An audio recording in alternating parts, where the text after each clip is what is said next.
सार्थ श्री ज्ञानेश्वरी अध्याय 7 सारांश विज्ञान योग. योगाची ओळख अर्जुनाला दिल्यावर या अध्यायात श्री भगवान ज्ञानविज्ञान याचा विचार सांगतायत. प्रपंचाला विज्ञान म्हणतात. तो सत्य समजणे हे अज्ञान.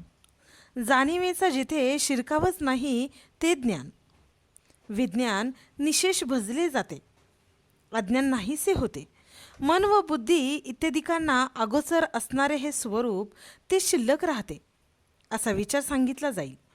असे सांगून भगवान म्हणतात, मिथ्या प्रपंचच खरा मानून त्याच्या मागे सर्व लोक लागले आहेत. एखादाच सत्यप्राप्तीसाठी खटपट करतो, त्यातूनही एखाद्यालाच त्याची यथार्थ ओळख प्राप्त होते. विज्ञानाच्या निरासनेच ज्ञानाची प्राप्ती होणार असल्याने देव म्हणतात, तुला अगोदर ते विज्ञान सांगतो. ही दृश्य सृष्टी ज्या माझ्या मायेने उत्पन्न होते त्याला प्रकृती म्हणतात. ती परा व अपरा अशी दोन प्रकारची आहे. अपरा प्रकृतीचे 8 भाग हे 8 भाग ज्या ठिकाणी लीन होऊन राहतात ती परा प्रकृती.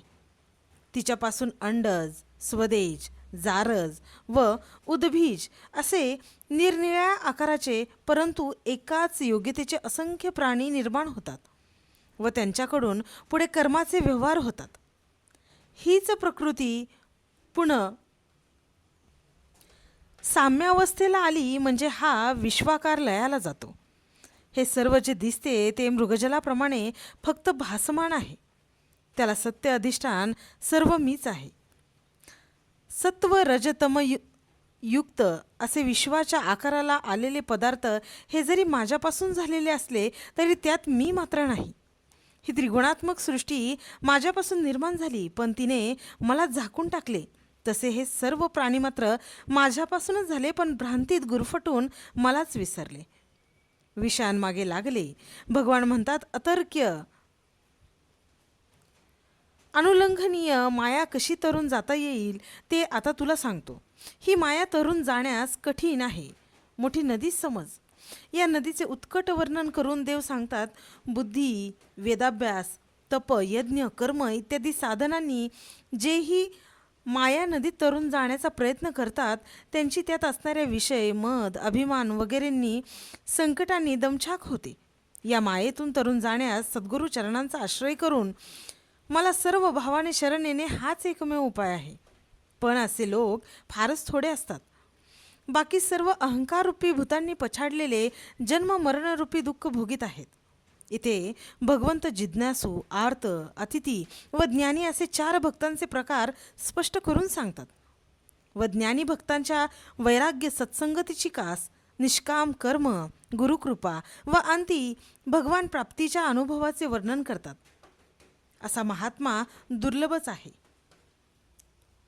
जगात नाशिवंत विषयभोगाच्या प्राप्तीसाठी देवतांची आराधना करणारे पुष्कळ दिसतात. पण त्या बिचाऱ्यांना हे कळत नाही की त्या सर्व देवतात मीच आहे. अन्य देवतांमुळे प्राप्त होणारे भोग नाशिवंतच असतात. वास्तविक शाश्वत जो मी त्याची त्यांनी प्राप्ती करून घ्यायची पण त्यालाच ते अंतरतात. वास्तविक सर्व पदार्थात मीच आहे पण देहाच्या अभिमानाने क्रोध, द्वंद्व याची उत्पत्ती होते व ते निशिब्द मार्गावर जाऊ लागतात. त्यामुळे जन्म मृत्यूरूपी दुःखाचे तडाखे खात बसतात. अगदी थोडेच पुण्यवान लोक यातून सुटतात. ते सरळ योग्य मार्गाने जाऊन बुद्धीला भ्रम पडू न देता परब्रह्मरूपी मुक्कामाला प्राप्त होऊन कृतकृत्य होतात. ते मदरूप होतात. त्यामुळे त्यांना अंतकाळी कष्ट होत नाहीत.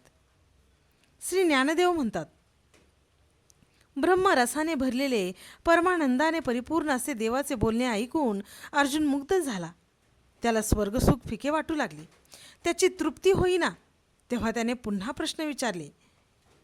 या मनाला आत्यंतिक समाधान देणाऱ्या ब्रह्मसिद्धांताकडे नेणाऱ्या भगवंताच्या प्रतिपादनाकडे लक्ष द्यावे असे विनम्रतापूर्ण व आत्मविश्वासयुक्त उद्गार काढून श्री ज्ञानदेवांनी या अध्यायाची समाप्ती केली आहे.